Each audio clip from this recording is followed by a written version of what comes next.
get going into story number 1 here.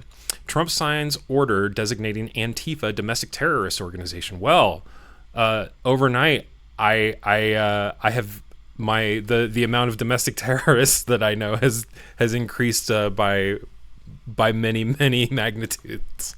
So, looking at our bias distribution, you can see that you've got fairly equal reporting. 54% are coming from center reporting sources, 23% coming from the left, 23% coming from the right, with 90% of the sources being high factuality or above.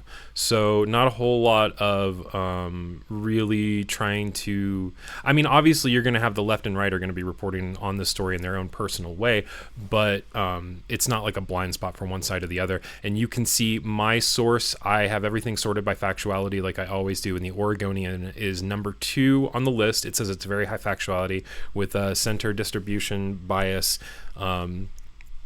You might hear some people disagree with that. There's a local news host in Oregon named Lars Larson who calls the Oregonian a liberal left-wing rag, but Ground News is reporting it as center. So let's get into the story here by Maxine Bernstein from the Oregonian, Oregon Live. President Trump on Monday signed an executive order declaring Antifa a terrorist threat and designating it as a domestic terrorist organization, days after he called it a major terrorist organization on Truth Social, urging its funding be thoroughly investigated and described it as sick, dangerous, radical left disaster. Despite his all-caps assertion, no legal authority exists for creating a domestic terrorist group designation, law experts say.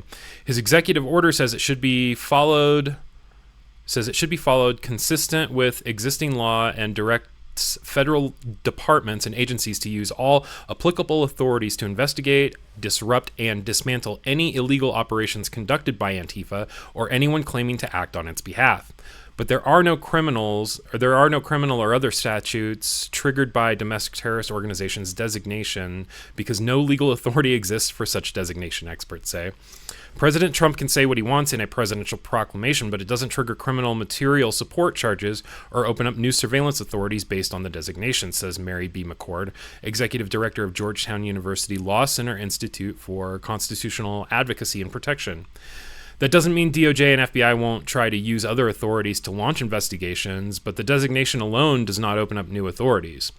Trump threatened such designations at least twice before during his first term, singling out Portland protesters along the way, though nothing came of the comments. In 2020, he tweeted that the U.S. would apply the label to Antifa as radical justice protests erupted in the aftermath of the Minneapolis police killing of George Floyd, a black man who died while police officers pinned him to the ground while he was handcuffed. In August 2019, he wrote on Twitter, major consideration is being given to naming Antifa organization of terror. Portland is being watched very closely. Hopefully the mayor will be able to properly do his job. Major considering is... Okay, yeah. So that remark coincide with the end of domestic terrorism rally in Portland as a far-right Proud Boy activist from around the country descended on the city's waterfront to condemn anti-fascists or Antifa and push to have their adversaries designated as domestic terrorists. The rally devolved into running street battles between rival factions. Police declared a civil disturbance and made more than a dozen arrests. And it was in a very small area, too. Everybody's like, oh, Portland's burning, the streets are on fire. It's ridiculous. While federal law does not define domestic terrorism, it's not tied to any... While the federal law does define domestic terrorism, it's not tied to any particular crime, said Tung Yen, a Lewis and Clark Law School professor.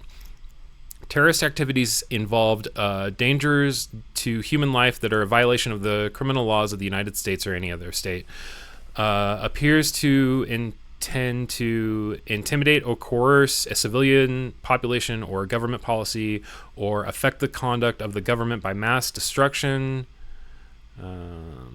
assassination, or kidnapping, and occur primarily within the United States. Current law allows the designation of only foreign terrorist organizations and then only by Secretary of State in consultation with the Attorney General and Treasury Secretary. For the most part, the State Department typically applies the designation, according to Jason Blaskus, director of the Center of Terrorism, Extremism, and Counterterrorism at the Middlebury Institute of International Studies at Monterey, California. However, the Treasury Department, under an executive order issued by former President George W. Bush, has slight wiggle room to designate domestic groups that are linked to foreign terrorist organizations, he said. In 2001, Bush identified the U.S.-based Holy Land Foundation for Relief and Development as a foreign terrorist organization based on evidence that it secretly funneled millions of dollars to Hamas under the guise of charitable giving. Foreign groups can only be sanctioned as terrorist groups under U.S. law. That makes Antifa a very difficult target to designate as a terrorist entity, said Blazkis, who directed work in the State Department to designate countries, organizations, and individuals as foreign terrorists from 2008 to 2018. Antifa is an amorphous ideology, and its adherents lack the coercion of an organization. Antifa is more of a politics or a movement of the pan-radical left, militant opposition to the far right, said Mark Bray, a historian at Rutgers University who specializes in radicalism and wrote the book Antifa, the Anti-Fascist Handbook, a history of post-war anti-fascism. It's not a unitary organization. The decentralized, anarchic, influenced members often don't have a lot of money or major donors, Bray said. The International Anti-Fascist Defense Fund makes small contributions to people across the country, but usually on the order of a couple thousands of dollars to help pay bail or buy gas masks or other self-defense equipment, he said. Rose City Antifa, identified during an ongoing clash, is the oldest known active Antifa collective in the U.S. and Portland's most recognizable left-wing demonstrators, was founded in October 2007, according to its website. The ad hoc coalition formed to shut down a neo-Nazi skinhead festival called Hammerfest, according to the site, which says it opposed fascist organizations and supports direct action.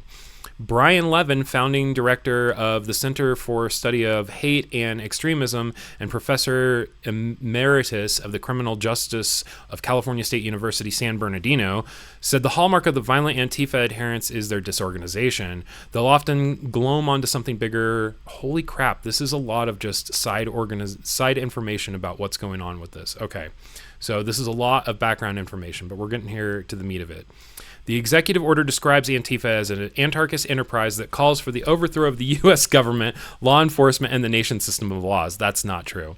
It says its campaign involves coordinated efforts to obstruct federal law enforcement through armed standoffs with police, organized riots, violent assaults on immigration officers, and routine doxing of officers and political figures.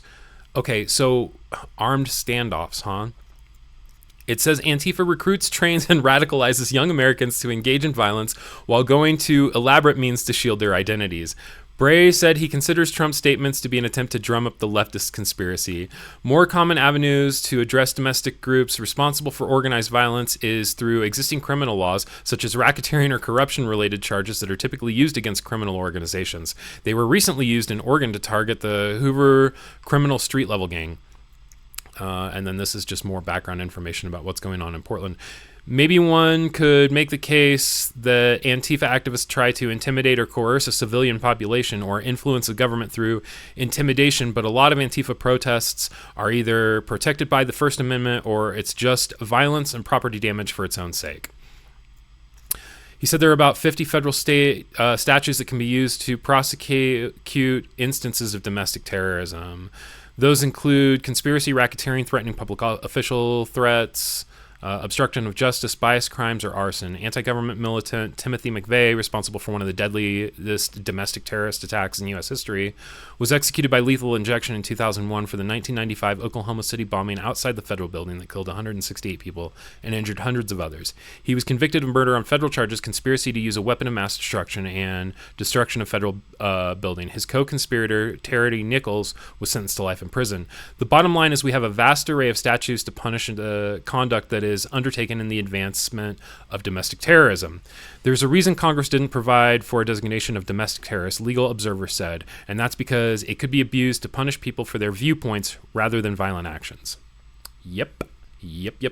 Hey, thanks for checking out this video from Nightly News this morning. If you wouldn't mind, subscribe and turn on notifications so you never miss a video or when we go live on Tuesdays and Fridays.